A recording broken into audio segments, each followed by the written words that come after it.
এই ঘরে আপনি একা শোন ছোটবাবু? একাই শুই। তা বউ আসতে আর দেরি কত? শিগগির বাড়ি চলে যাব ছোটবাবু, আর আসবো না। আসবে না? সে কি? নমস্কার বন্ধুরা, শ্রদ্ধেয় কথা সাহিত্যিক মানিক বন্দ্যোপাধ্যায়ের অমর সৃষ্টি পুতুল নাচের ইতিকথার প্রধান দুটি চরিত্র শশী ও কুসুমের এক টুকরো সংলাপ আপনাদের শোনালাম। কুসুম কি সত্যিই শশীর থেকে অনেক দূরে চলে যাবে? আর কখনো ফিরে আসবে না কুসুম? গাওদিয়ার মেঠো পথে, তাল বনের ধারে কিংবা বেগুন ক্ষেতের পাশে আর কি কখনো কুসুমের সঙ্গে দেখা হবে না শশীর? এসব প্রশ্নের উত্তর পেতে হলে আসুন একবার আজকের পর্বটা শুনে নেওয়া যাক। শুরু হচ্ছে পুতুল নাচের ইতিকথা, তৃতীয় পর্ব।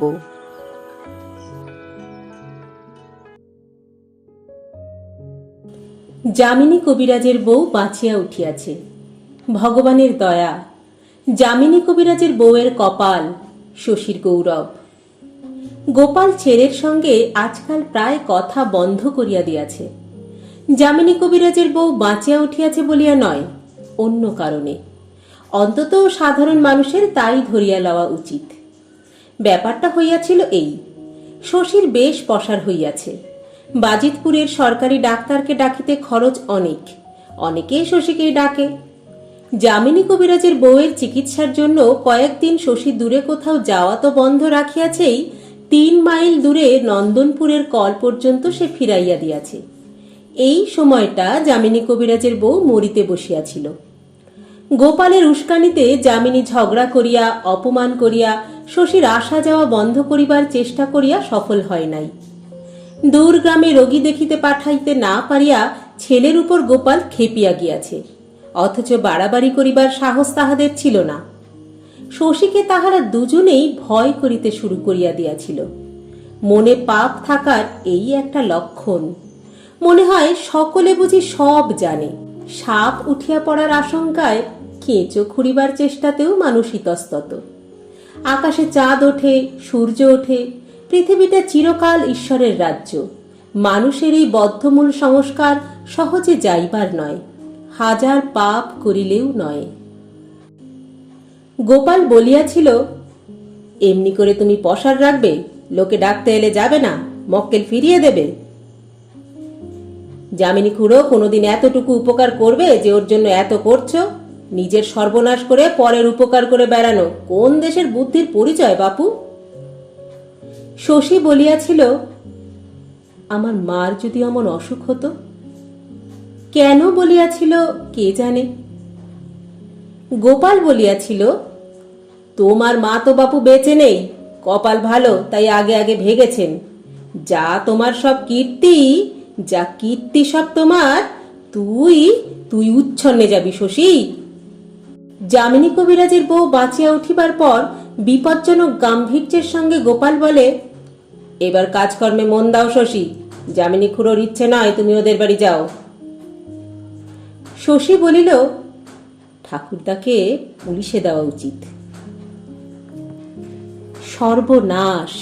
শশী এসব বলে কি? গোপাল বলিল, তোমার ইচ্ছেটা কি শুনি? হ্যাঁ রে বাপু, মনের বাসনাটা তোমার কি?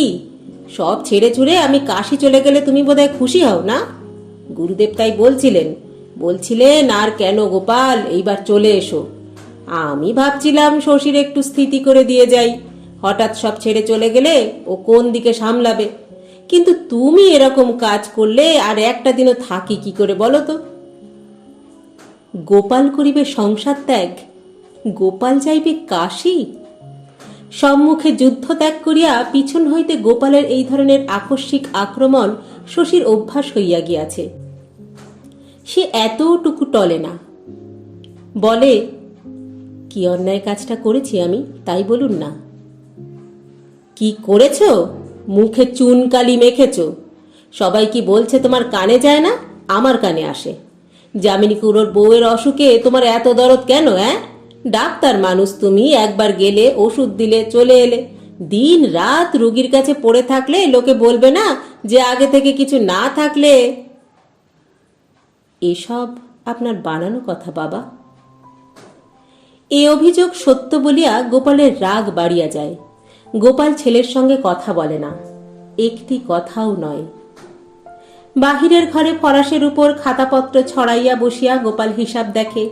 খাতক, ঋণ প্রার্থী, পরামর্শ প্রার্থী ও অনুগ্রহ প্রার্থীদের সঙ্গে কথা বলে।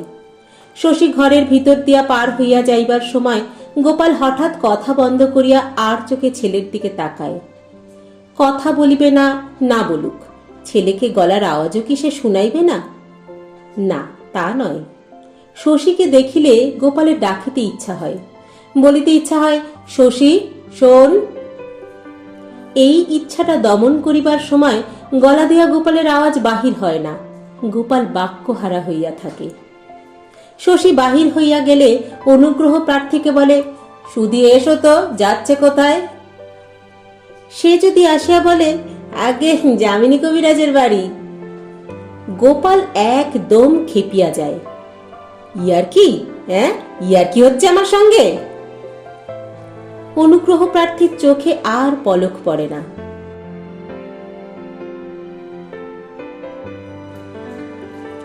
যামিনী কবিরাজের বউয়ের গুটিগুলি শুকাইয়া ছড়িয়া পড়িতে কার্তিক মাস কাবার হইয়া অগ্রহায়ণেরও অনেক দিন লাগিয়াছে। তাহাকে দেখিলে এখন ভয় করে, করুণা হয়। সর্বাঙ্গের ছোট ছোট ক্ষতগুলি এখনো লালচে রঙের কদর্য কতগুলি গর্ত। সময়ে বার কয়েক চুমটি পড়িয়া ক্ষতের কতক দাগ অনেকটা মিলাইয়া আসিবে, কতক থাকিবে, কিন্তু যামিনী কবিরাজের বউয়ের রূপের খ্যাতি আর রহিল না। রূপই গেল নষ্ট হইয়া, রূপের খ্যাতিও। একটা চোখও তাহার নষ্ট হইয়া গিয়াছে। এই ক্ষতিটাই যামিনী কবিরাজের বউকে কাবু করিয়াছে সবচেয়ে বেশি। শুধু ক্ষতচিহ্নে ভরিয়া রূপ নষ্ট হওয়াটাও তাহার কাছে সহজ ব্যাপার নয়। রূপ তাহার 33 বছরের আত্মীয়, 33 বছরের অভ্যাস। একগোছার চুল কাটিতে মেয়েরা কাতর হয়, এ তো তাহার সর্বাঙ্গীন সৌন্দর্য, আসল সম্পত্তি। তবু এটা তাহার সহ্য হইত। মনকে সে এই বলিয়া বুঝাইতে পারিত যে আর কি তাহার ছেলে খেলার বয়স আছে, ছেলে ভুলানো রূপ দিয়া সে এখন করিবে কি? কিন্তু চোখ কানা হইয়া যাওয়া, এ তো রূপ নষ্ট হওয়া নয়, এ যে কুৎসিত হওয়া, কদর্য হওয়া। তাহাকে দেখিলে এবার যে লোকের হাসি পাইবে, তাহার অমন ডাগর ডাগর চোখ। যামিনী কবিরাজের বউ বলে, চোখ নষ্ট হয়ে গেল শশী, আমি কানা হয়ে গেলাম। শশী সান্ত্বনা দিয়ে বলে, কি আর করবেন সেন দিদি, বেঁচে যে উঠেছেন। যামিনী কবিরাজের বউ বলে, এর যে আমার মরাই ভালো ছিল শশী, দেখলে ঘেন্না হয় না? না না, ঘেন্না হবে কেন? ঘেন্না হয় না। যামিনী কবিরাজের বউকে দেখিলে শশীর দুঃখ হয়। ঘেন্না হয়তো হয় না, না ঘেন্না হয় না, শশী সেরকম নয়। কিন্তু সেনদিদির দাম যে কমিয়াছে তাতে সন্দেহ নাই। শশী অবশ্য বুঝিতে পারে না সেনদিদির আকর্ষণ যতখানি কমিয়াছে সহানুভূতি দিয়া তাহার ক্ষতিপূরণ হইয়াছে কিনা। সেনদিদির হাসি আর দেখিবার মতো নয়। তাহার একটি চোখে এখন গভীর স্নেহ আর রূপ নেয় না। তাহার মুখের দিকে অবাক হইয়া চাহিয়া থাকিবার সাধ্য এখন আর কাহারও নাই। সেনদিদির মুখের কথা, তাহার স্নেহ ও পক্ষপাতিত্ব আজ আর অমূল্য নয়। তাহার জন্য শশীর দুঃখ হয়, কিন্তু শশীকে সে আর তেমনি ভাবে টানিতে পারে না। প্রতিদিন সেনদিদিকে দেখিতে আসার সময় শশী আজকাল পায় না, আসিলেও বেশিক্ষণ বসিবার তাহার উপায় নাই। যামিনী কবিরাজের বউকে ভালো করিয়া শশীর পশার কয়েক দিনেই বাড়িয়া গিয়াছে। রোগীকে সে আর ফিরাইয়া দেয় না, দেখিতে যায়, পকেটে টাকা লইয়া বাড়ি ফেরে। একটা রাত্রি সে তো নন্দনপুরেই কাটাইয়া আসিল। যাতায়াতের খরচ আর 10 টাকা ভিজিট। গ্রামে 10টা রোগী দেখিলে 10 টাকা। এক রাত্রে 10-10টা টাকা সহজ কথা নয়। যামিনী কবিরাজের বউ বলে, সেন দিদিকে ত্যাগ করলে নাকি শশী? না সেন দিদি, রোগীর বড় ভিড়, আসবার সময় পাই না। যামিনী কবিরাজের বউ বলে, আহ, বেঁচে থাকো বাবা, তাই যেন হয়। আরো রোগী হোক, লক্ষপতি হও, ভগবানের কাছে দিন রাত প্রার্থনা করছি। যামিনী কবিরাজের বউ যেন কাঁদিয়া ফেলিবে। রোগা শরীর, আবেগে কান্নাই চলে আসে।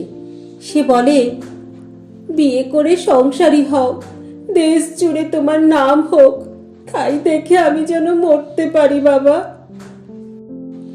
এক চোখের কোটরে ঢুকানো তাহার একটিমাত্র ডাগর চোখের নিরতিশয় মোহাচ্ছন্ন সজল দৃষ্টিতে শশীকে সে দেখিতে থাকে।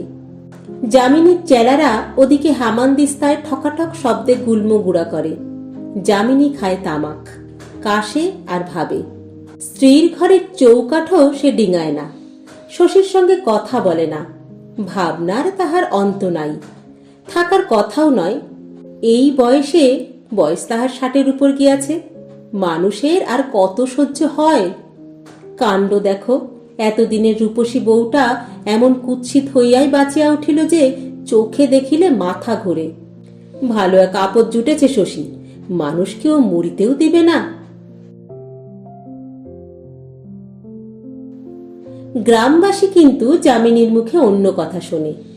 সে বলে, শশীর চিকিৎসা? হ্যাঁ, চিকিৎসাই বটে। অমনি চিকিৎসা হলে রোগীকে আর শিগগির শিগগির স্বর্গে যাবার ভাবনা ভাবতে হয় না। মেরেই ফেলেছিল। বসন্তের চিকিৎসাও কি জানে? কত ওষুধপত্র দিয়ে আমি শেষে চোখটা কি গেল সাধে ওই লক্ষ্মী ছাড়ার দুদাক ওষুধ খেয়ে। এসব কথা গোপালের কানে যায়। গ্রামের অনেকেই গোপালের কাছে গিয়ে বলে যে যামিনী কবিরাজ আচ্ছা নিমক হারাম, গোপালের ছেলের নিন্দা করিয়া বেড়াইতেছে। সংবাদটা বলিবার সময় অনেকে মনে মনে হাসে। গ্রামের লোকের অনুমান শক্তি প্রখর। সকালে আকাশের দিকে চাহিয়া তাহারা বলিতে পারে বিকেলে বৃষ্টি হইবে। বিকেলে যদি নিহাত বৃষ্টি নাই হয় তো সে অপরাধ অবশ্য আকাশের। গোপাল যামিনী কবিরাজের বউ আনিয়া দিবার পর গ্রামের লোক 4-5 বছর ধরিয়া যাহা অনুমান করিয়াছিল, তাহা যদি মিথ্যা হয় তবে পৃথিবী মিথ্যা। অর্থাৎ সে অপরাধ গ্রামের লোকের অনুমান শক্তি ছাড়া জগতের আর সমস্ত কিছুর। তাই যামিনী কবিরাজ সংক্রান্ত কোনো সংবাদ দিবার সময় গম্ভীর মুখে গোপালের দিকে চাহিয়া মনে মনে তারা হাসে। গোপালের রাগ হয়। সে যামিনীকে বলে, কি শুনছি খুড়ো, ছেলের নিন্দা কেন? যামিনী আশ্চর্য হইয়া বলে, কার নিন্দে? শশী? আমি শশীর নিন্দে করব? এ কথা তোর বিশ্বাস হয় গোপাল? গোপাল বলে, ঘরে নিন্দে করো, আমার কাছে নিন্দে করো, ক্ষতি নেই, কিন্তু খবরদার বাইরে যেন নিন্দে করো না খুড়ো। কিন্তু যামিনী কবিরাজ নিজেকে সামলাইতে পারে না। তাহার অসহ্য জ্বালা। সে ফের শশীর নিন্দা করিয়া ফেলে, বলে, গাটাকে ও ছোড়া উচ্চর্ণে দেবে, ছোড়ার চুল ছাটার কায়দা দেখেছিস? মাঝে মাঝে শশীকে সে অপমান করে। শশী গায়ে মাখে না। আগে শশী কারো অপমান সহ্য করিত না। আজকাল তাহার এক প্রকার অদ্ভুত ধৈর্য আসিয়াছে। যামিনীর কথায় তাহার একেবারেই রাগ হয় না। সেনদিদির অসুখ উপলক্ষে ওর যে পরিচয় সে পাইয়াছে, তাহাতে বুঝিতে তাহার বাকি থাকে নাই যে সংসারে বদ্ধ পাগল ছাড়াও কম বেশি অনেক পাগল আছে। এক এক বিষয়ে মাথায় যাহাদের অত্যাশ্চর্য বিকার থাকে, যামিনীও তাহাদেরই একজন। ওর অর্থহীন অপমানে রাগ করিলে নিজেও সেমনি পাগলের দলে গিয়াই পড়িবে। তাছাড়া আর এক দিক দিয়াও শশীর মন শান্ত হইয়া স্থিতি লাভ করিয়াছিল, তাহার ইন্টেলেকচুয়াল রোমান্সের পিপাসা, যাহা চায়ের ধোয়ার মতো জলীয় বাষ্প ছাড়া আর কিছু নয়, চাও নয়। জীবনকে দেখিতে শিখিয়া, অত্যন্ত অসম্পূর্ণ ভাষা ভাষাভাবে জীবনকে দেখিতে শিখিয়া সে অবাক হইয়া দেখিয়াছে যে এইখানে, এই ডোবা আর জঙ্গল আর মশা ভরা গ্রামে জীবন কম গভীর নয়, কম জটিল নয়। একান্ত অনিচ্ছার সঙ্গে গ্রামে ডাক্তারি শুরু করিয়া ক্রমে ক্রমে জীবন যে শশীর ভালো লাগিতেছিল, ইহাই তাহার প্রথম ও প্রধান কারণ। তারপর যাত্রা দলের অভিনেতা সাজিয়া কুমুদের আবির্ভাব। মোনালিসার কুমুদ, ভেনাস ও কিউপিডের কুমুদ, শেলি, বায়রন, হুইটম্যানের কুমুদ, পেক খাওয়া ওয়ার্ল্ডস ফক্সট্রট নাচা কুমুদ, নীলাক্ষীর প্রেমিক কুমুদ, তার চেয়ে বয়সে, জ্ঞানে, বিদ্যায়, বুদ্ধিতে শ্রেষ্ঠ কুমুদ। যাত্রা দলে অভিনেতা সাজিয়া তার আবির্ভাব, এ কি ব্যর্থ যায়? শশীর মন শান্ত হইয়াছে, স্থিতি লাভ করিয়াছে।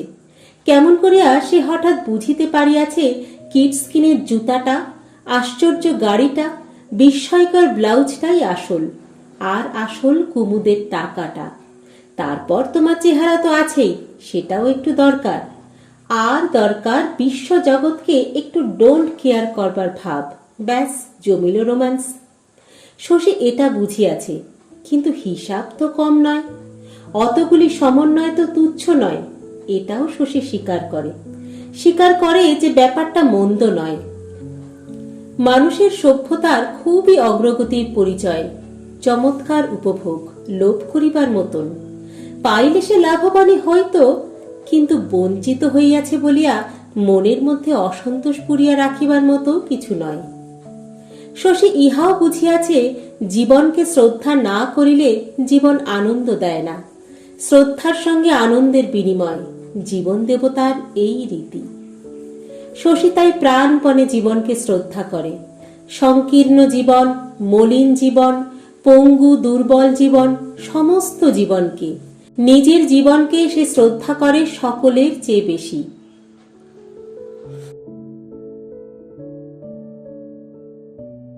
কুসুমের সঙ্গে কিন্তু শশীর আর একদিন ঝগড়া হইয়া গিয়াছে। রাত্রে একদিন হঠাৎ কুসুমের পেটে ব্যথা ধরিয়াছিল, অসহ্য প্রাণঘাতী ব্যথা। শশীকে না ডাকিয়া উপায় ছিল না। রাত্রে, বিশেষত শীতের রাত্রে, ঘুম ভাঙিয়া বিছানা ছাড়িয়া উঠিয়া গিয়া ডাক্তারি করাটা শশীর এখনো ভালো রকম অভ্যাস হয় নাই। প্রথমে সে একটু বিরক্তই হইয়াছিল। পেটে ব্যথা, পেটে ব্যথার জন্য হারু ঘোষের বংশে কে কবে ডাক্তার ডাকিয়াছে? একটু গরম তেল মালিশ করিয়া দিলেই হইতো। কিন্তু কুসুমের ব্যথার প্রতাপ দেখিয়া শশীর বিরক্তি টেকে না। কলিক, কে জানে? সে জিজ্ঞাসা করে, কি খেয়েছিলে পরাণের বউ? জবাব দিয়াছিল মতি, বউ আজ কিছু খায়নি ছোটবাবু, দাদার সঙ্গে ঝগড়া করে সারাদিন উপোস করেছে। একাদশীর দিন এয়স্ত্রী মানুষ করলো উপোস, হবে না? কথাটা সাংঘাতিক। একাদশীর দিন এই উপবাস করার কথাটা, এমন কাজ করিবার বুকের পাটা কুসুম ছাড়া আর কারো হইত কিনা সন্দেহ। শশী জিজ্ঞাসা করিল, কিছু খাওনি পরাণের বউ? কুসুম ধুকিতে ধুকিতে বলিয়াছিল, খেয়েছি, খাবো না কেন, একটা মাছের আঁশ খেয়েছি। তাহা হইলে একাদশীর দিন উপবাস করে নাই। ঝগড়ার কথাটা সত্য, একাদশীর উল্লেখ মতি অনর্থক করিয়াছে। শশীর হঠাৎ রাগ হইয়া গিয়াছিল। কেন, কি বৃত্তান্ত না জানিয়া মতি অমন যা তা মন্তব্য করে কেন? কিন্তু কুসুমের কি হইয়াছে? কলিক?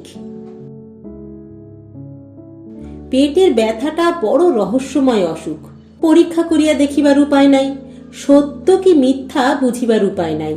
থার্মোমিটার, স্টেথোস্কোপ কোনোটাই কাজে লাগে না। রোগী যা বলে তাই সই। ব্যথাটা ডান দিকে বলিলে ডান দিকে, ঝিলিক দেওয়া ব্যথা বলিলে ঝিলিক দেওয়া ব্যথা, চনমনে একটানা ব্যথা বলিলে চনমনে একটানা ব্যথা। সন্দেহ করিবার জো নাই। কুসুমের বর্ণনা শুনিয়া শশী কিছুই বুঝিতে পারে নাই। পরাণকে সে আড়ালে ডাকিয়া লইয়া গিয়াছিল। খানিক পরে বাড়ি গিয়া পাঠাইয়া দিয়াছিল ওষুধ, নিজে আর ফিরিয়া আসে নাই। এই হইল তাহার অপরাধ। পরদিন খবর লইতে গিয়ে দেখে কুসুম আগুন হইয়া আছে। মরিনি, এই যে আপনার টাকা। কুসুম সত্য সত্যই আঁচলে বাঁধা দুটি টাকা শশীর সামনে রাখিল। শশীর বুঝিতে বাকি রইল না যে এই উদ্দেশ্যেই সে আঁচলে টাকা বাঁধিয়া ঘরের কাজ করিতেছিল। মতি বলিল, তোর কি আস্পর্ধা বউ? বুঝি নাই, বুঝি অনেক দিন আগে শ্বশুর বাড়ি চলিয়া গিয়াছে। সে থাকিলে অন্য কিছু বলিত, আরো কড়া, আরো ঝাঝালো কিছু।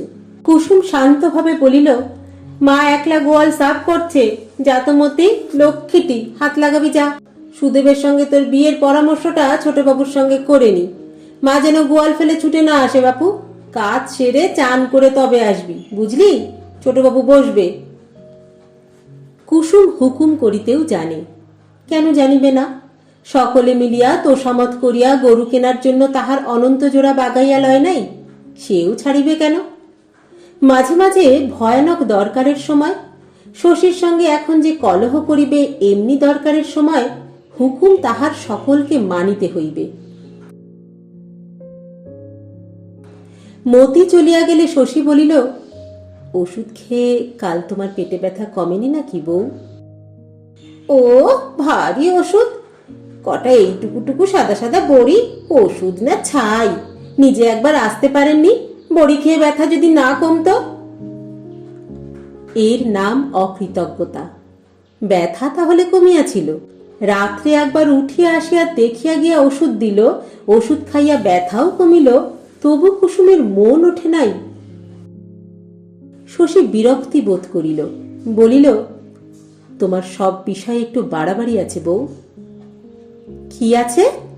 বাড়াবাড়ি? হ্যাঁ গো ছোটবাবু, আছেই তো। তা যাই বলেন, 1 ঘন্টা ধরে বুক পরীক্ষা ম্যালেরিয়ার জ্বর হলে আমি করি না। সে করিবে বুক পরীক্ষা? সে কি ডাক্তার? কুসুমের মনটা শশীর বোধগম্য হয় না। পেট ব্যথার জন্য কাল 1 ঘন্টা স্টেথোস্কোপটা ওর বুকে লাগাইয়া হৃদস্পন্দন শুনিলে ও কি সুখী হইত? কুসুমের মাথা ধরার চিকিৎসা বোধহয় পা টেপা। সে ডাক্তার মানুষ, এসব পাগলামিকে প্রশ্রয় দিলে তাহার চলিবে কেন? শশী জিজ্ঞাসা করিল, টাকা কোথায় পেলে পরাণের বউ? কুসুম বলিল, যেখান থেকেই পাই, আপনার ভিজিট দিয়েছি, নিয়ে যান। কোথা থেকে পেয়েছ না বললে নিতে পারি না বউ। কেন, চুরি করেছি ভাবেন নাকি? শশী ভাবিল এই বেশ সুযোগ পাওয়া গিয়াছে। কুসুমের এই কথাটাকে পরিহাসে দাঁড় করাইয়া দিলেই সে হাসিয়া ঠান্ডা হইয়া যাইবে। শশী বলিল, তা আশ্চর্য কি, চুরি না করিলে তুমি টাকা পাবে কোথায়? রোজগার করো।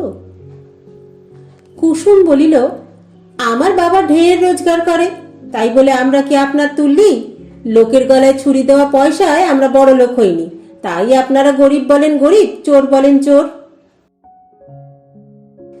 শশী মুখ কালো করিয়া বাড়ি ফিরিল। সারা দিন তাহার মন খারাপ হইয়া রহিল।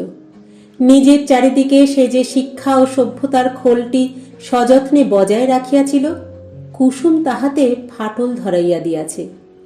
কুসুমের কথা মিথ্যে নয়, হারু ঘোষের চেয়ে তাহার বাবা কি একদিন গরিব ছিল না? লোকের গলায় ছুরি দিয়াই যে গোপাল পয়সা করিয়াছে, এই কথারও প্রতিবাদ চলিবে না। গোপালের চেয়ে কুসুমের বাবা ঢের বেশি ভদ্রলোক। কুসুমকে তাহার বাবা মধ্যে মধ্যে পত্র লেখে।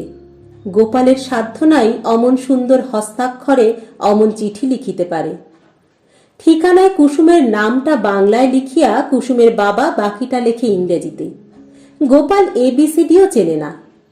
অপমানটা করিবার সময় কুসুম হয়তো এসব কথাও মনে রাখিয়াছিল।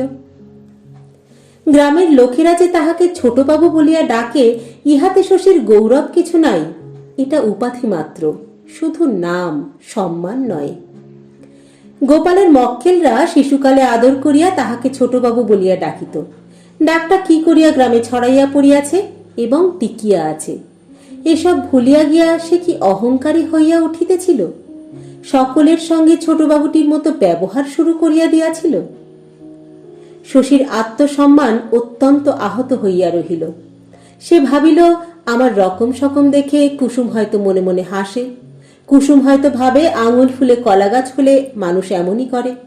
বাপের চুরি চামারির পয়সায় লেখাপড়া শিখে এত কেন?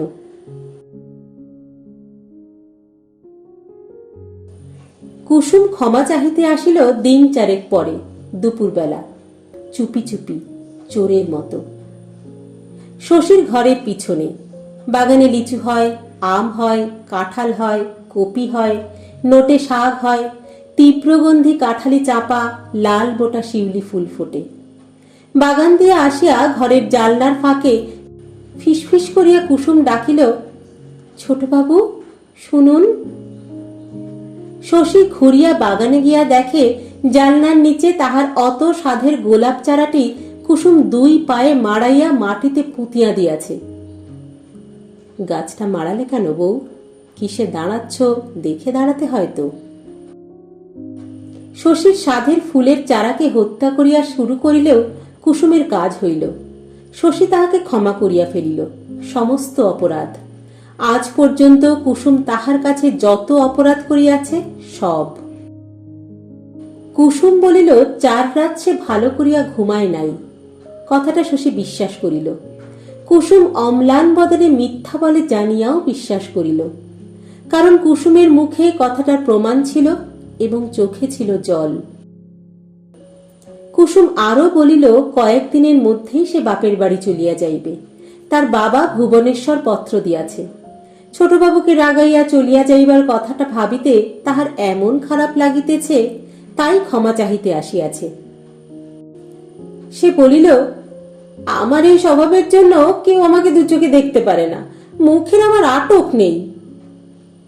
শশী জিজ্ঞাসা করিল, সেদিন রাত্রে তোমার কি হয়েছিল বলো তো? সত্যি বলো। পেটে ব্যথা করছিল। জিভ দেখি। কুসুম সলজ্জভাবে জিভ দেখাইল। জিভ তো পরিষ্কার। জিভ পরিষ্কার হবে না কেন ছোটবাবু? না, জিভ অপরিষ্কার থাকার কোনো কারণ নেই। কুসুমের স্বাস্থ্য বাহিরের ফাঁকি নয়, ভিতরেও সে খুব মজবুত। কুসুমকে শশীর এই জন্যই ভালো লাগে। 10 বছরে মাত্র একবার এক রাত্রে শুধু একটু পেটের ব্যথায় কষ্ট পায়, আর কোনো রোগ বালাই নাই। এই তো চাই। সব বাঙালি ঘরের মেয়ের এমন স্বাস্থ্য হইলে যাত্রা আজ ডুবিতে বসিত না। শশী এই কথাও ভাবে। জানলা দিয়া উৎসুক দৃষ্টিতে ঘরের ভিতর চাহিয়া কুসুম বলিল, আপনার ঘরটা একটু দেখে যাব ছোটবাবু? চলো না, সিন্ধু ওদের কাউকে ডাকি। কুসুম বলিল, না না, আমি একাই দেখে যাই। কুসুম একাই শশীর ঘর দেখিল। শশী জানিত এটা উচিত নয়, কিন্তু বারণও সে করিল না। ভাবিল, ওর যদি বদনামের ভয় না থাকে তো আমার বয়ে গেল, আমি তো ডাকিনি। শশীর ঘর দেখিয়া কুসুম বলিয়াছিল, বেশ সাজানো ঘর। কিন্তু জাদুঘর কি মিউজিয়ামের মতো মানুষের শোবার ঘরে কি আর দেখিবার থাকে? বড় আলমারি দুটির 5টি তাক। একটি আলমারিতে ঠাসিয়া বই ভরিয়াও কুলায় নাই, মাথার উপরে উঁচু করিয়া সাজাইয়া রাখা হইয়াছে। অপরটির উপরে তাকগুলিতেও ডাক্তারি বই সাজানো, নিচের তাকে চকচকে ডাক্তারি যন্ত্রপাতি। কুসুম জিজ্ঞাসা করিল, কোনটা কি কাজে লাগে? কুসুমের যেন তাড়াতাড়ি নাই, যতক্ষণ খুশি সে শশীর ঘরে থাকিতে পারে। দেওয়ালে কয়েকটা ছবি আর ফটো টাঙানো আছে। কুসুম অন্যমনস্ক ভাবে সেগুলি দেখিল। ফটোগুলি অধিকাংশই শশীর বাড়ির স্ত্রী পুরুষের, তাই কোনো মন্তব্য নিষ্প্রয়োজন। কুমুদের ফটোটা দেখিয়া কুসুম বলিল, সেই লোকটা না? গত বছর শশী দেওয়ালে এক গোছা ধানের শীষ টাঙাইয়া দিয়াছিল। দেখিয়া কুসুম ভারী খুশি। সে জিজ্ঞাসা করিল, কাঠের বাক্সে কি আছে? ওষুধ? দেখি। ওই ছোট আলমারিতে ওষুধ রেখেছেন, আবার বাক্সে কেন? তারপর সে বলিল, এই ঘরে আপনি একা শোন ছোটবাবু? একাই শুই। তা বউ আসতে দেরি কত? শিগগির বাড়ি চলে যাব ছোটবাবু, আর আসবো না। আসবে না? সে কি? শশী অবাক হইয়া গেল। কুসুম একটু ভাবিল, তারপর বলিল, আসবো, অনেক দেরি করে আসবো, হয়তো ও বছর, নয়তো পরের বছর, কিছু ঠিক নেই। আচ্ছা যাই ছোটবাবু। শশী বলিল, কি করে যাবে? বাবা ওদিকের দাওয়ায় এসে বসেছেন, ঘুমিয়ে উঠলেন।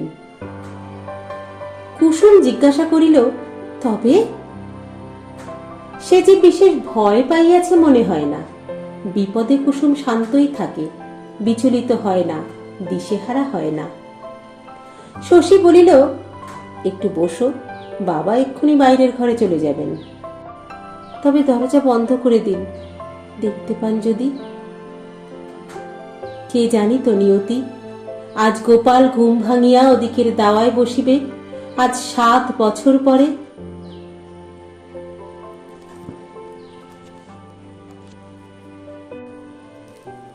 পূজার পর গাউদিয়ার স্বাস্থ্য ক্রমে ক্রমে ভালো হয়। ম্যালেরিয়া কমিয়ে আসে, কলেরা বন্ধ হয়, লোকের ক্ষুধা বাড়ে, মাছ দুধ সস্তা হয়। নিউমোনিয়া ও ইনফ্লুয়েঞ্জায় কেবল 2-10 জন যা মারা যায়, সে কিছু নয়। অগ্রহায়ণ পৌষ মাসে খালের জল অনেক কমিয়ে আসে। মাঘের শেষাশেষি ডোবা শুকাইয়া যায়। চৈত্র মাসে অনেক পুকুরে 2-1 হাত জল থাকে মাত্র। বৈশাখে বৃষ্টি না হইলে অধিকাংশ পুকুর শুকাইয়া ওঠে। তখন গ্রামে বড় জলের কষ্ট। শীতলবাবুর বাড়ির সামনের বড় দিঘিটার জল খাইয়া গাউদিয়া, সাতগা আর উখাড়ার লোক প্রাণ ধারণ করে। বাবুর দিঘিতে বাবুর বাড়ির লোক ছাড়া কাহারও দেহ ডুবানো নিষেধ। দারোয়ান লাঠি ঘাড়ে পুকুর পাহারা দেয়।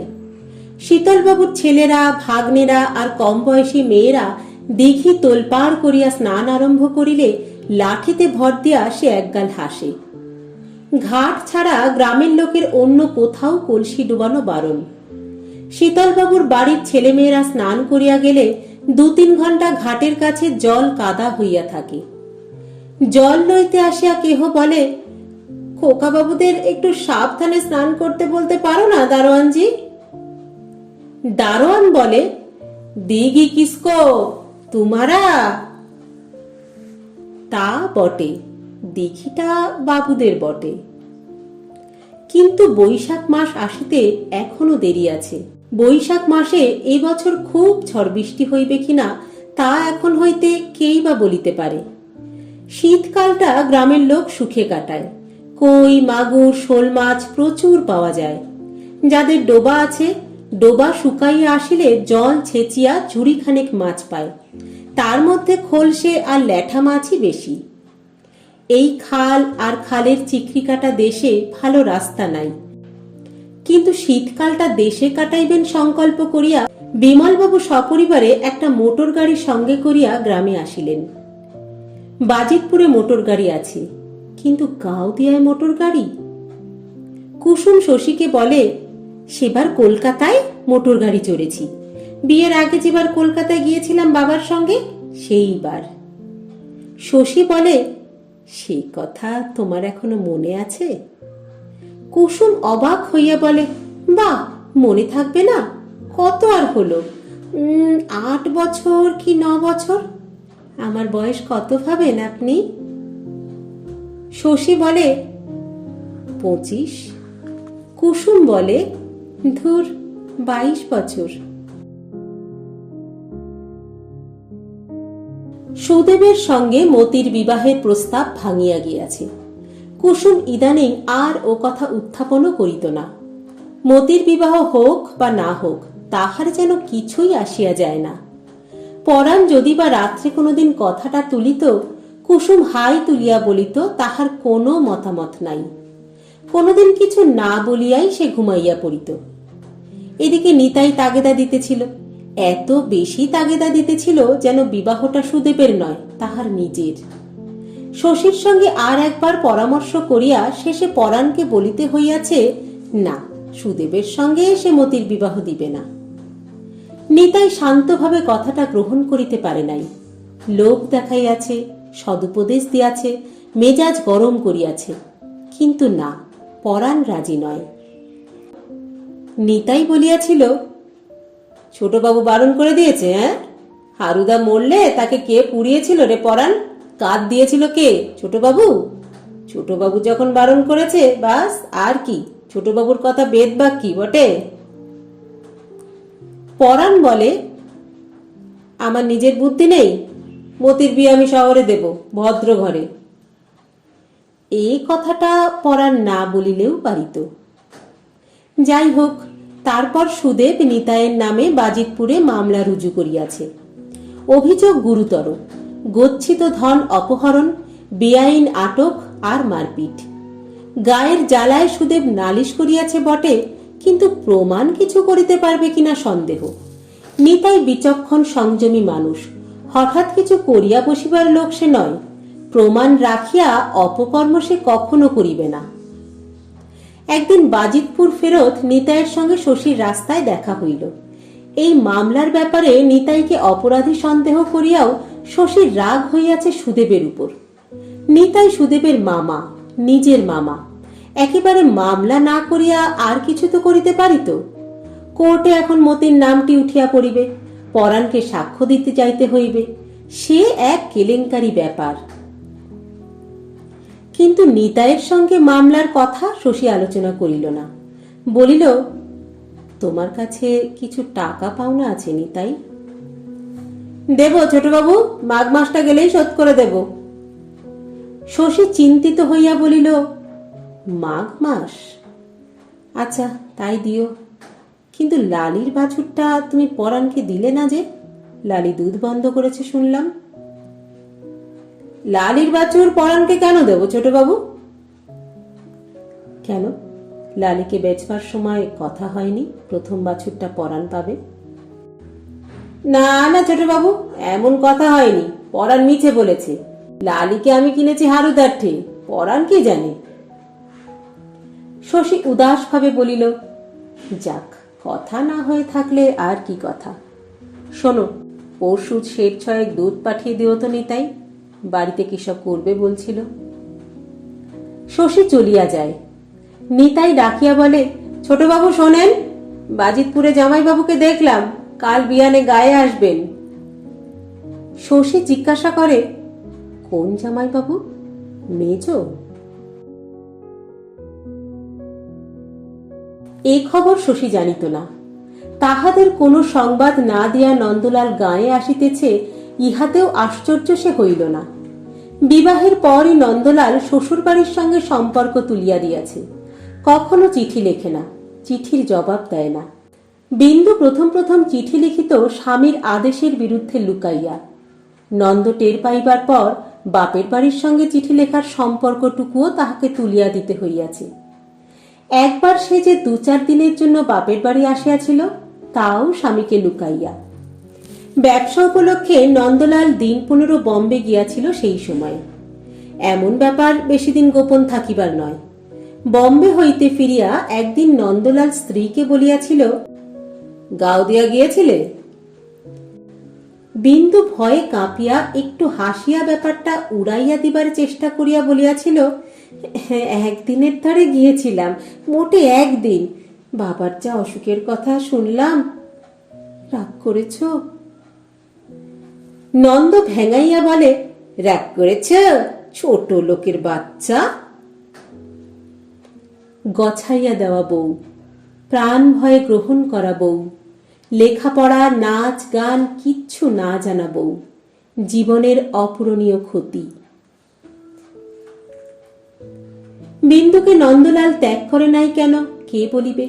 হয়তো কর্তব্য জ্ঞান, হয়তো খেয়াল, হয়তো নির্বিবাদে ওকে লইয়া যা খুশি তাই করা যায় বলিয়া নন্দলালের কাছে বিন্দুর এক ধরনের দাম আছে, কে বলিবে?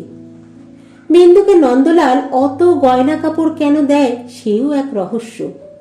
বিন্দু কি ধার করা গহনা গায়ে দিয়া বাপের বাড়ি আসিয়াছিল? যাহা পায় নাই তাহাই পাইয়াছে এই অভিনয়টুকু করিয়া যাওয়ার জন্য, কে বলিবে? জীবনের অজ্ঞাত রহস্য গাওদিয়ার বিন্দুকে গ্রাস করিয়াছে, কলিকাতার অনামী রহস্য। কলিকাতায় থাকিয়া পড়িবার সময়ও শশী যাহা ভেদ করিতে পারে নাই। নন্দলাল এক প্রকার অপমানই করিত, কিন্তু শশী যাইতে ছাড়িত না। ভাই ফোটার দিন কবার বিন্দু তাহাকে ফোঁটা দিয়াছে। বিন্দুর গা ভরা গহনা সে দেখিতে পাইত না। অন্তঃপুরের দৈনন্দিন সাদাসিদে জীবনে গহনার বোঝা বইয়া বেড়াইতে বিন্দু ভালোবাসে না। চোখের আবিষ্কারে কানে শোনা এই কৈফিয়ত শশীর কাছে মিথ্যা হইয়া যাইত। শশী ভাবিত, বিন্দু তবে সুখেই আছে। একটা ব্যাপার সে বুঝিত না, বাইরের লোকের বুঝিবার মতো ব্যাপারও সেটা নয়। নন্দলাল ভিন্ন বাড়িতে বিন্দুকে রাখিয়াছে, বিন্দু একা। নন্দলালের পরিবার যে বাড়িতে 25 বৎসর বাস করিতেছে, বিন্দু সেখানে কতদিন বধূ জীবন যাপন করিয়াছিল জিজ্ঞাসা করিলে বিন্দু সে প্রশ্ন এড়াইয়া যায়। নূতন বাড়িতে কতদিন সে গৃহিণী হইয়া বাস করিতেছে তাও বলে না। বিন্দু শুধু কৈফিয়ত দিয়া বলে, ঝগড়াঝাটি হতে লাগলো তাই চলে এসেছি, বেশ আছি স্বাধীনভাবে, ওখানে ওরা এমন ঝগড়া করে, এবং বলিয়া এমন ভাবে হাসে মনে হয় সে যেন সত্য সত্যই বেশ আছে স্বাধীনভাবে। ঝি চাকরের অভাব নাই, সদরে একটা দারোয়ানও আছে। ঘরগুলি দামি আসবাবে ভর্তি, বাড়াবাড়ি রকমের ভর্তি। বিন্দুর জন্য নন্দলাল বিলাসিতার চূড়ান্ত ব্যবস্থা করিয়া দিয়াছে, সারা বাড়িতে এসেন্সের গন্ধ। নন্দলাল তাহা হইলে বিন্দুকে ভালোবাসে? বিন্দুর বাড়িতে গিয়া কত দিন শশী দেখিয়াছে বিন্দুর ভাব অমায়িক, বিন্দু সাদাসিদে। জিজ্ঞাসা করিয়া জানিয়াছে নন্দলাল সেবেলা আসিবে না। আবার কতদিন গিয়া দেখিয়াছে বিন্দু অমায়িক নয়, রহস্যময়ী। বিন্দু মহা সমারোহের সঙ্গে প্রসাধনে ব্যাপৃত হইয়া আছে, কথা বলিবার সময় নাই, 1 ঘণ্টার মধ্যে নন্দলাল আসিবে। জীবনের অজ্ঞাত রহস্য বিন্দুকে গ্রাস করিয়াছে বই কি।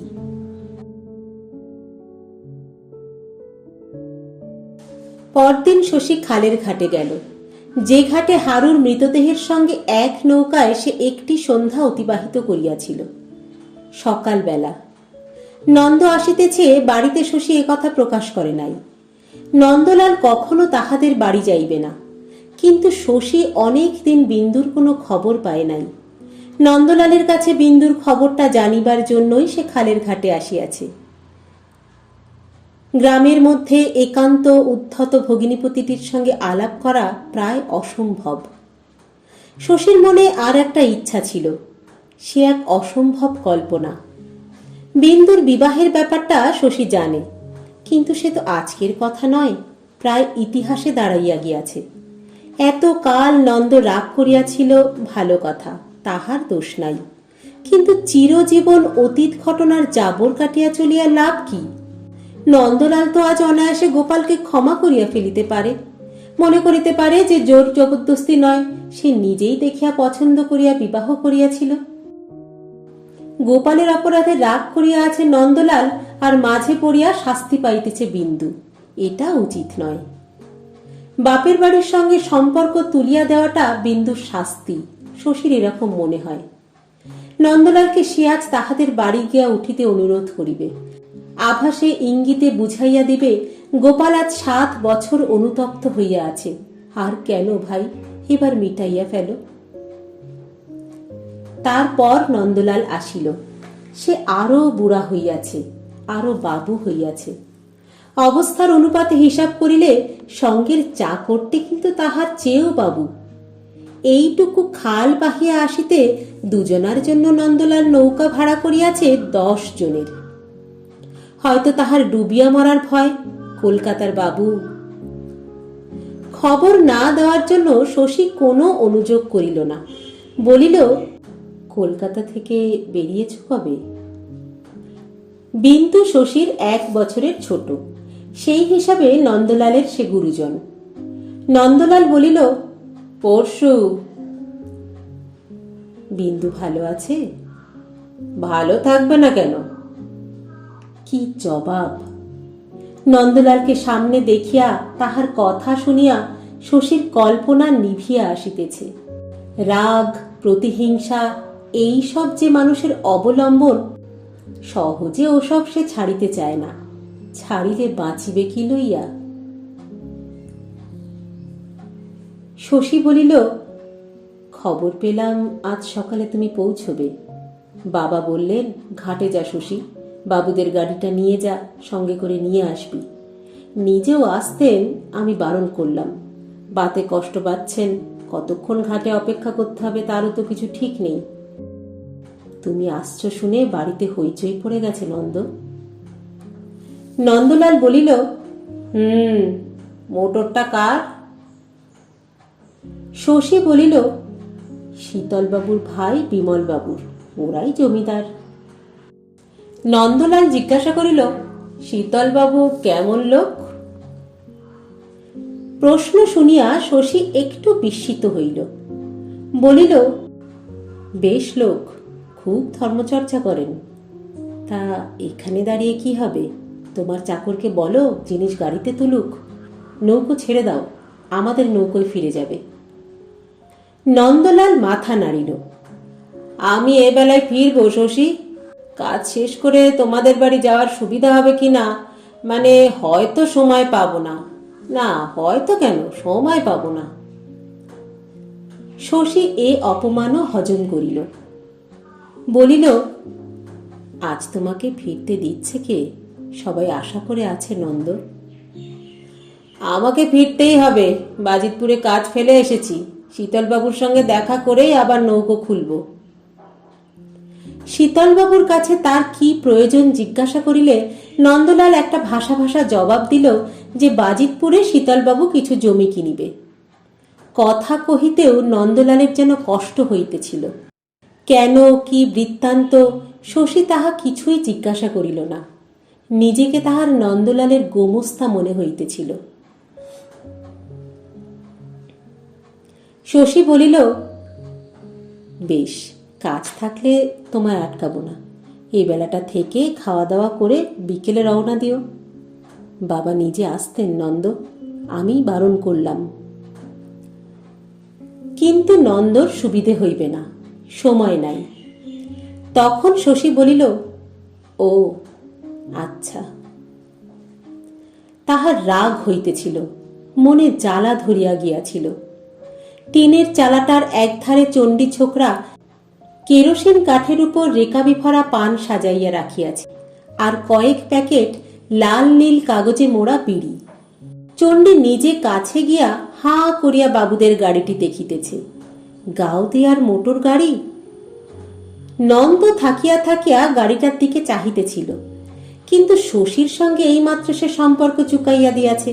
গাড়িটা আনিয়াছে শশী। নন্দলাল তাই বলিল, শীতলবাবুর বাড়িটা কত দূর? শশী বলিল, গায়ের শেষে। তবে তো দূর কম নয়। ঘোড়ার গাড়ি, ট্যাক্সি পাওয়া যায়? চাকরটাকে পাঠিয়ে দিই, ডেকে আনুক। শশী বলিল, ঘোড়ার গাড়ি পাওয়া যায়? তা এই গাড়ি বাবুদের বাড়ি ফিরে যাচ্ছে, তুমি ইচ্ছে করলে যেতে পারো। রসিকবাবুর বাগানের একটা গাছের দিকে শশী দৃষ্টি নিবদ্ধ রাখিয়াছিল। এবার সে আবার চণ্ডীর দোকানের দিকে চাহিল। নন্দ কি ভাবিল বলা যায় না।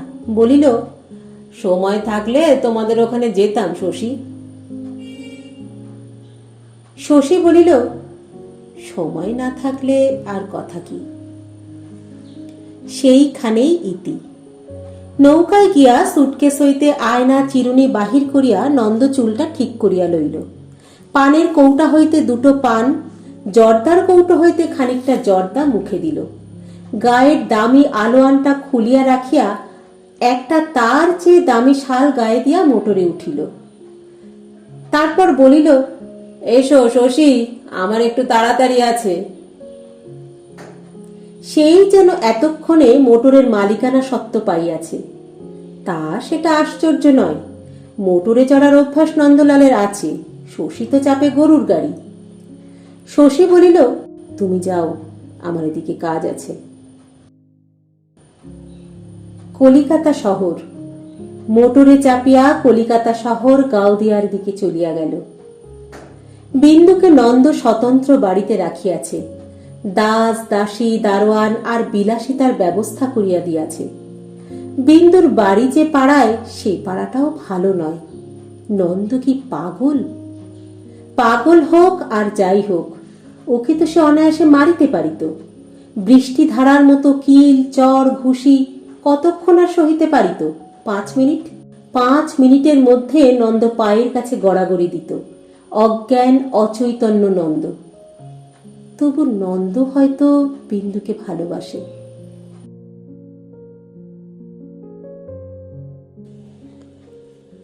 শীত জমিয়া আসে, পৌষ পার্বণ আসিয়া পড়িতে আর দেরি নাই। গ্রামে অবিরত ঢেঁকি পাড় দিবার শব্দ শোনা যায়। আকাশে রবির তেজ কমিতেছে, মাঠে রবি শস্য সতেজ। মানুষের গা ফাটিতে আরম্ভ করিয়াছে গায়ে। যাহার মাটি বেশি, ঘষিলেই খড়ি উঠিয়া যায়। লেপ কাঁথা খোলা হইয়াছে, বেড়ার ফাঁকগুলিতে ন্যাকড়া ও কাগজ গোঁজা হইতেছে। মতি একবার জ্বরে পরিপরি করিয়া পড়ে নাই। কুসুমের আর একবার পেট ব্যথা হইয়া গিয়াছে। পরাণ এক দফা গুড় চালান দিয়াছে। এবার তাহার কিছু পাটালি গুড় করিবার ইচ্ছা। শশীর কাছে টাকা ধার করিয়া সে আরও প্রায় 40টা খেজুর গাছ লইয়াছে। লালির বাছুরটা নিতাই একদিন যাচিয়া পরাণকে ফেরত দিয়া গিয়াছে। কুসুম বলিয়াছে, ছোটবাবুর জন্য, নইলে বাছুর তুমি কখনো ফেরত পেতে না। খেজুর গাছ কেনার জন্য শশীর কাছে পরাণকে টাকা ধার করিতে দিতে কুসুমের নিতান্ত অনিচ্ছা দেখা গিয়াছিল। সবসময় তাহার ইচ্ছা অনিচ্ছাকে মর্যাদা দিলে সংসার চলে না, এই যুক্তিতে পরাণ তাহার কথা গ্রাহ্য করে নাই। মোক্ষদার শরীরের অবস্থাটা কিছুদিন হইতে ভালো যাইতেছে না। শশীর বাড়িতে একটি আশ্রিতা মেয়ে, শশীর সে কি সম্পর্কে ভাইজি হয়। সে ছেলে হওয়ার সময় ঠান্ডা লাগিয়া নিউমোনিয়া হইয়া মরিয়া গিয়াছে। এই ব্যাপারটিতে শশী বড় ধাক্কা খাইয়াছে। বাড়ির উঠানে সাময়িকভাবে অতি কম খরচে কাঁচা বাঁশের সস্তা বেড়ার একটি ঘর তুলিয়া আঁতুর ঘর করা হয়, চাল টিনের। ব্যাপার চুকিলে টিনের চালটি ছাড়া ঘরটিকে বিসর্জন দেওয়া হয়। মৃতা মেয়েটির বেলাতেও এই ব্যবস্থাই হইয়াছিল। এখন শশীর বাড়িতে এ প্রথা চিরন্তন। শশী নিজেও এমনি একটি কুটিরে জন্মগ্রহণ করিয়াছে, এখন আর মনে নাই। শশী পৃথিবীতে আসিয়াছিল উলঙ্গ সন্ন্যাসী হইয়া। এখন সে ডাক্তার, পসারওয়ালা ডাক্তার। এমন ব্যাপার সে ঘটিতে দিল কেন? সে কি শুধু টাকার জন্য ডাক্তারি শিখিয়াছে? যেখানে যতটুকু কাজে লাগাইলে টাকা মেলে, আপনার শিক্ষাকে সে সেখানে ঠিক ততটুকুই কাজে লাগাইবে? সমস্ত গ্রামকে স্বাস্থ্যতত্ত্ব শিখাইতে যাওয়া বৃহৎ ব্যাপার, ওটা না হয় সে বাদ দিল, কিন্তু নিজের গৃহে না। সে ডাক্তার নয়, ব্যবসাদার। বাহিরে সে টাকা কুড়াইয়া বেড়ায়, বাহিরে সে মৃত্যুর সঙ্গে লড়াই করিবার ভাড়া করা সৈনিক। গৃহে তাহার অস্বাস্থ্যকর আবহাওয়া, মৃত্যুর আধিপত্য। তারপর কয়েকদিন শশী বাড়িতে স্বাস্থ্যনীতি প্রবর্তনের চেষ্টায় সকলকে ব্যতিব্যস্ত করিয়া তুলিল। একজনকে বলিল, কি দিয়ে দাঁত মেজেছিস? কয়লা দিয়ে। নিমের দাঁতন দিয়ে মাছ। তে তো যে, কয়লায় দাঁত কত সাদা হয়। যে কয়লা দিয়া দাঁত মাজিত সে কিছুতেই নিমের দাঁতন ব্যবহার করিতে রাজি হইল না। শশী কি খেপিয়া গিয়াছে?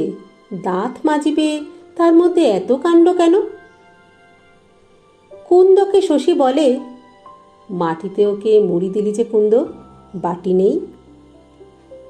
কুন্দ বলে, বাটিতে মুড়ি দিলে এক কাবলায় সব খেয়ে ফেলবে যে, তখন ফের চেঁচাতে আরম্ভ করবে।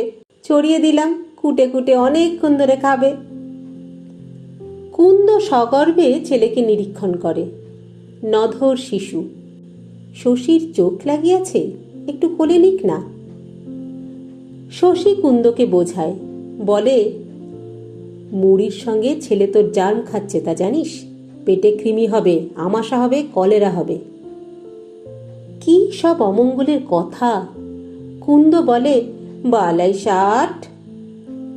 ভাবে, ওসব কিছু হয় তো তোমার মুখের দোষে হয়েছে জানবো।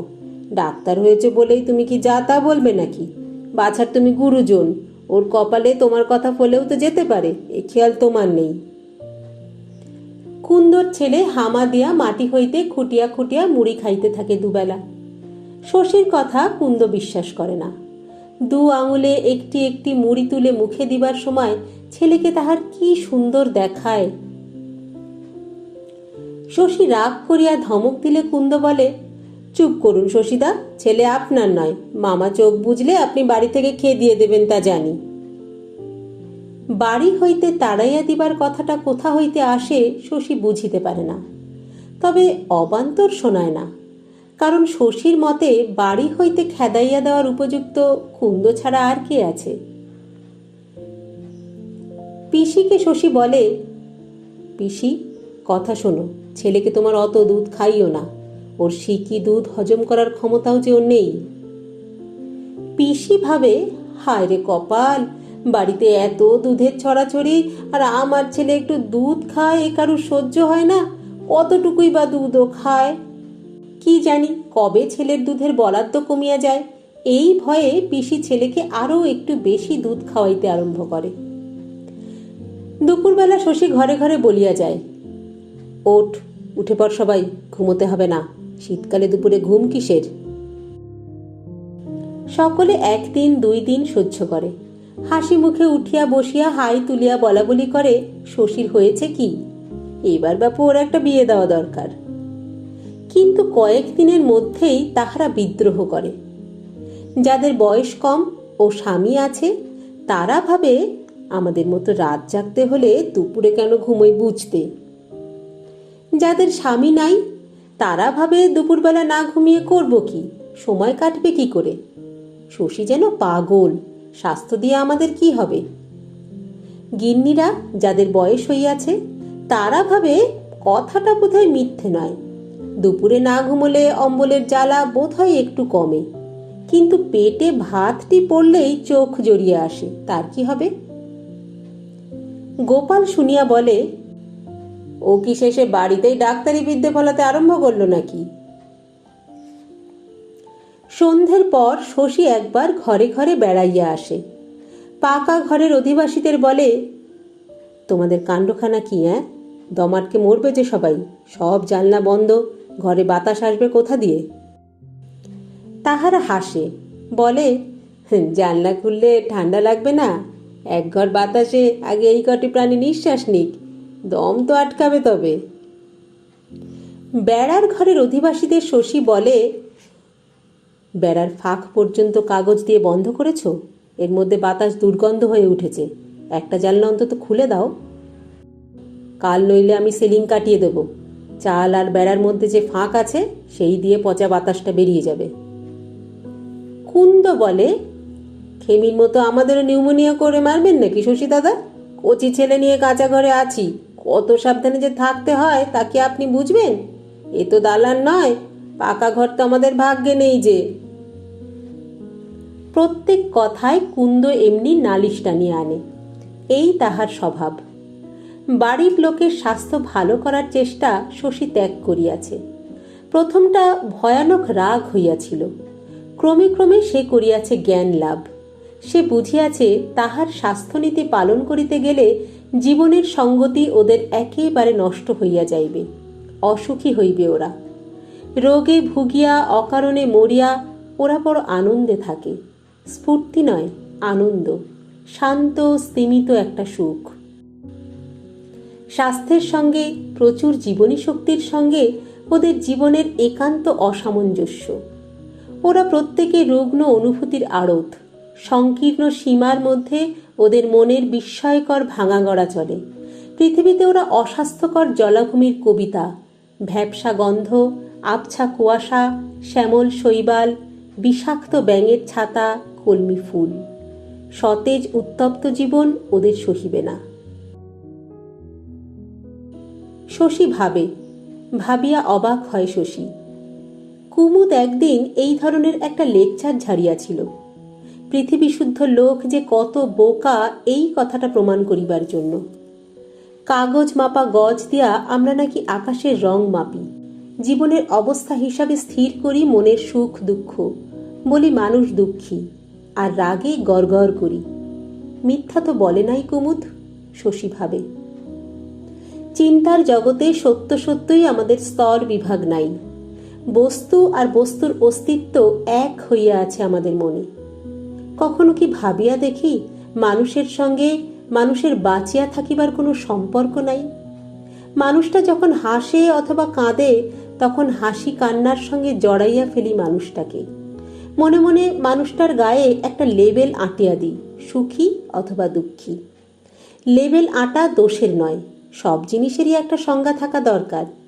কে হাসে আর কে কাঁদে এটা বোঝানোর জন্য ২-১০টা শব্দ ব্যবহার করা সুবিধাজনক বটে। তার বেশি ভাবাই কেন? কেন পরিবর্তন চাই? নিঃশব্দে অশ্রু মুছিয়া আনিতে চাই কেন সশব্দ উল্লাস? রোগ শোক দুঃখ বেদনা বিষাদের বদলে শুধু স্বাস্থ্য বিস্মৃতি সুখ আনন্দ উৎসবে থাকিলে লাভ কিসের?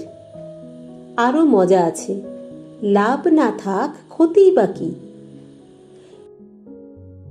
ভাবিতে ভাবিতে রীতিমতো বিহ্বল হইয়া যায় বই কি শশী।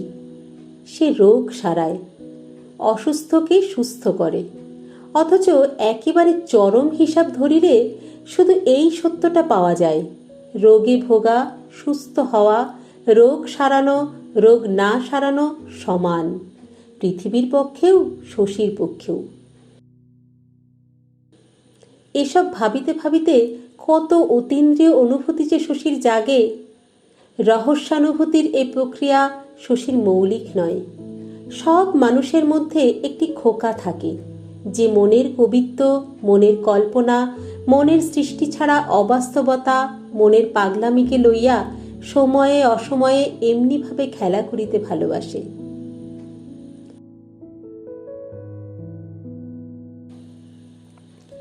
একদিন শশী হারু ঘোষের বাড়ির অদূরে তালবনের ধারে মাটির টিলাটিতে উঠিয়াছিল। বর্ষার পর টিলাটি জঙ্গলে ঢাকিয়া যায়।